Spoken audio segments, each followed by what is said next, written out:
Let's talk about when it's a good idea to use a C corporation and when it's not. As a reminder for anyone who's new to this, a C corporation is a special type of election that you make for your entity to treat your business that way for tax purposes. You can set your business up to be a C corporation, an S corporation. There's also entities called partnerships. And if you're the single owner of your business and you don't make any tax elections, you could be what's called a single member LLC. It's important that you understand the different types of entities and elections that you can make for those entities and understand what election would be most beneficial for you and your business. If you get this wrong, you could end up paying a ton of tax unnecessarily, and you may have big issues on the back end when you go to exit your company by sale or otherwise in the future. So let's dive into what a C corporation is and when you should use one. So just as a quick reminder, again, this might be a refresher for some of you who already know this, but the big issue with C corporations is that they pay a double layer of tax. So unlike other entities that we typically call flow-through entities, so flow-through entities are non-C Corp entities like S corporations, partnerships, or single member LLCs. Those entities are flow-through, meaning that they do not typically pay an entity level tax. Here I'm speaking about the federal tax considerations. There are some special state and local tax issues where you may have a situation where a state or local jurisdiction imposes a tax on like an S corporation, for example. I live in New York City, so if you have an S corporation in New York City, you actually are paying an entity level tax to New York City for that. But here I'm speaking about the federal tax treatment of your entity. And for all intents and purposes, C corporations pay double tax, meaning they are taxed twice on the same profits, and other entities that are flow through like S corporations, for example, only pay one layer of tax. So what that means is that in a C corporation structure, your C corporation pays corporate tax on those profits. So they're going to pay a 21% tax on any net profits of that corporation. In addition to that, and this is what makes C Corps very disadvantageous in most cases, is that shareholders of C corporations, that is you, the owner of that entity, you're going to also pay individual tax on distributions from your company. So we typically call those dividends, and they are typically taxed at the qualified dividend rate, which would be 23.8%. A lot of people say it's just 20% capital gains rate, but that's actually not true. There is that 3.8% Obamacare tax that does apply to net investment income, which in a lot of cases is going to be distributions from a corporation in this case. So the effective tax rate is really 23.8% if you're in that top tax bracket. This is contrary to flow-through structures, and I typically talk about S corporations because that's the most common structure we use for businesses. That is going to only pay one layer of tax. And flow-through structures, this actually applies to all flow-through structures, including partnerships and single-member LLCs. Under current law, you get what's called a 20% qualified business income deduction on your net profits. So that's just a flat 20% deduction against those net profits that is going to significantly reduce the taxable income that you have to pick up from that entity. And so that actually brings the effective rate of tax on distributions or net profits of your flow-through down to 29.6%. So when you have a flow-through structure under current law, you're paying an effective rate of 29.6% because of this 20% Q-by deduction. But if you had a C Corp structure, you're actually paying closer to 40% effective tax. So that's a really bad impact that you could have from treating your business as a C corporation. And that's why it's so important that you understand the very limited situations where a C Corp should be used, which I'll talk about more in just a minute. But just so you can see a quick example, I'm going to run through this really quickly. I want you to see exactly how this would work out. So let's say you have a business that has net profits of $100,000 after all expenses. If you're in a C Corp structure, I'm not going to go through these individually, but you can see there's the entity level tax, and then there's your individual tax on that amount distributed. And you can see your net after tax profit, that's what you're putting in your pocket from your business, is only $60,000. So that's not a great outcome, right?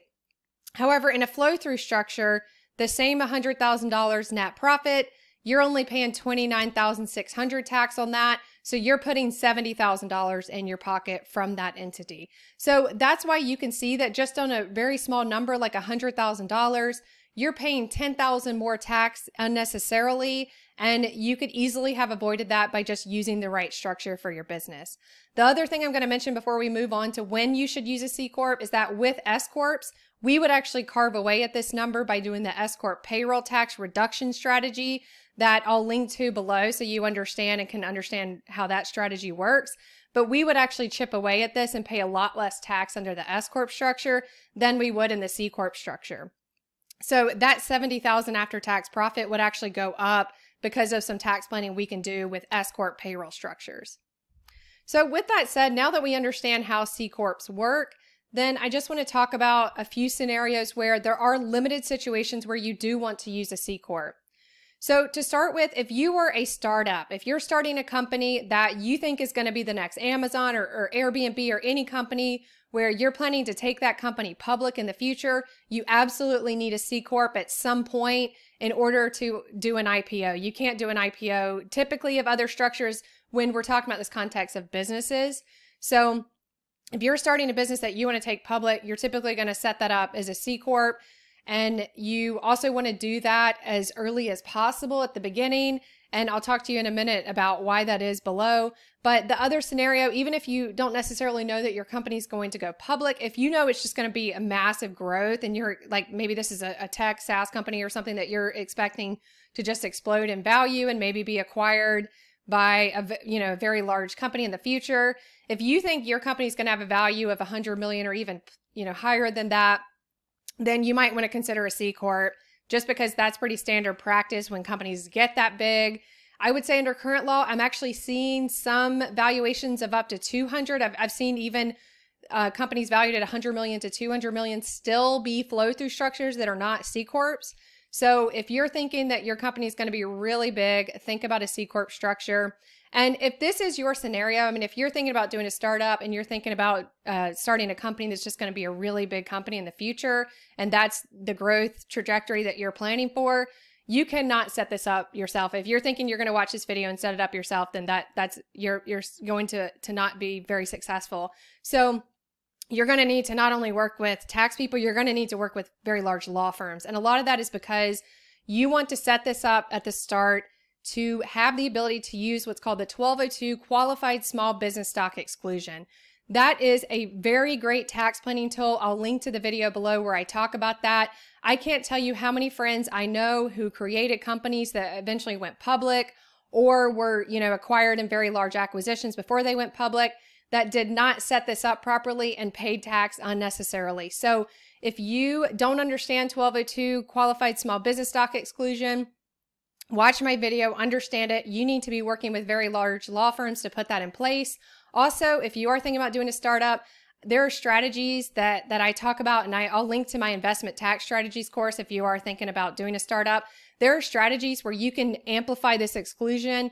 A lot of people think of the 1202 Qualified Small Business Stock Exclusion as an exclusion of up to 10 million.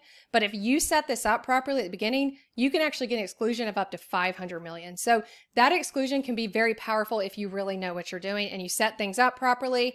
But again, you need to be working with a law firm. You need to be working with a very large, incredible law firm to set this up. You do not want to mess this up at the beginning and screw up your chances to claim these great tax planning tools in the future.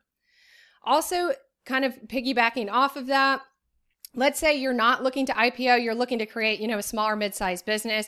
I get asked this question. I see this question asked in a lot of investor clubs and masterminds I'm in.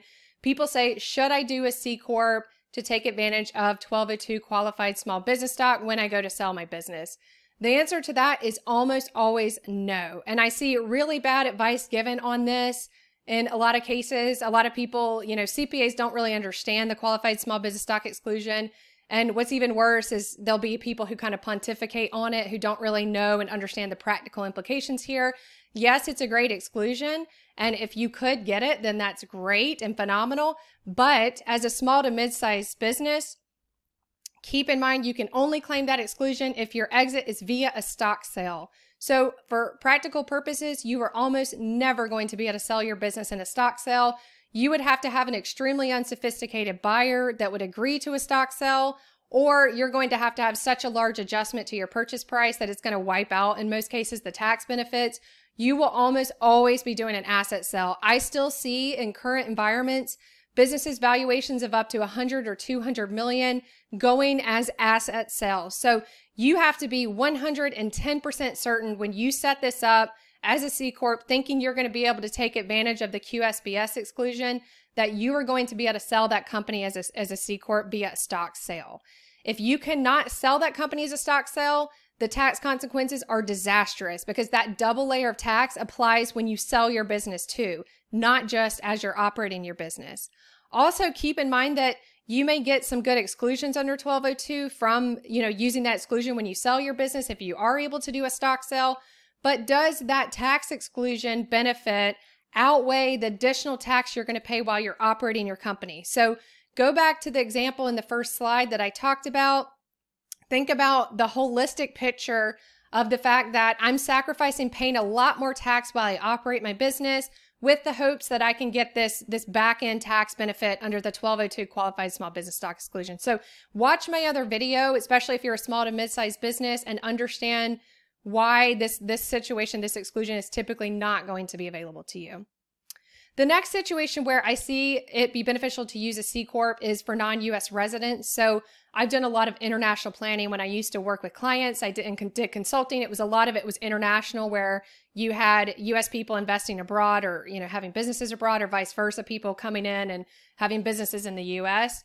So if you're a non-resident of the U.S., again, you're going to need to work with a really qualified tax attorney to set this up. But you're typically going to want to use a C Corp. We see that done a lot, and that is because you want to kind of ring fence your U.S. business operations into that C Corp. If you use a flow-through structure, and you can't, if you're a non-U.S. resident, you can't really use a S Corp in most cases, but other entities that are flow-through are going to potentially subject your headquarters and all your operations to IRS scrutiny, which is something you absolutely do not want to do. Anyone who comes into the U.S., whether they're investing or starting a business, knows they want to do everything possible to stay off the radar of the IRS. So you want to set this up that your tax return is really only reporting your U.S. operations and not having to report anything else outside of that doesn't involve the U.S.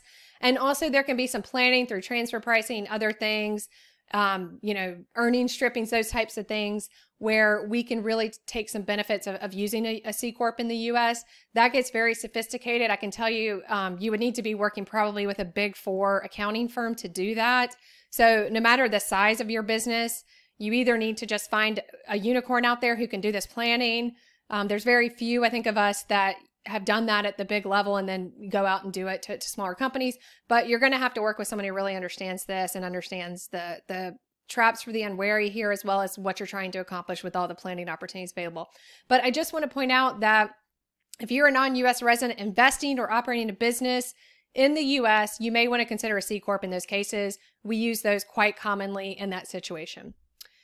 Lastly is there could be future law changes. Under current law, the 20% qualified business income deduction I spoke about does actually go off the table in the future. That's not permanent under current law.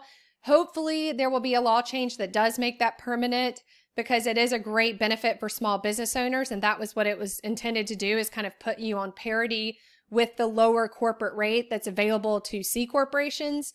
So if you see that go off the table and there not be a law change that makes that permanent, plus there are certain future law changes that make flow-through structures less advantageous, then it might be time to start thinking about C Corps again. We might start to see people use C Corps, whereas now it's pretty clear that flow-through structures are almost always preferred when they can be accomplished.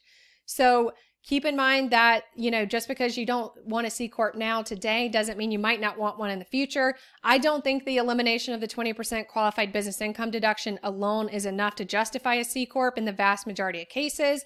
But I think that, coupled with some future law changes, which wouldn't surprise me if there were some kind of disadvantageous law changes for small business owners, which we've seen that might be the case in the future political environment, then we might want to start thinking about C Corps again.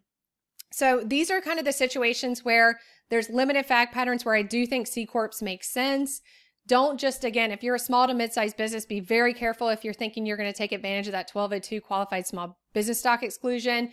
And the other thing I'll say is that I have done and spent most of my career working in consulting when I used to work with clients. And And there were very limited situations where I recommended a C Corp. So I'm not saying just because you don't fall into one of these 4 buckets doesn't mean a C Corp is never the right way to go, but it's very rare. And I will say there were only a handful of times that I recommended a C Corp outside of these 4 fact patterns. So make sure you're working with someone good if you're going to, if you think that's the recommendation, but keep in mind that C Corps can be very bad from a tax standpoint. Yes, there are some planning opportunities, but those planning opportunities might not always be available to you based on kind of common practices that a lot of CPAs who don't operate or own businesses wouldn't understand. So hopefully you found this video helpful. If you did, please like the video and subscribe to our channel. We have a lot of other videos on this topic that'll help you understand tax planning strategies for reducing the taxes that you pay on your business profits.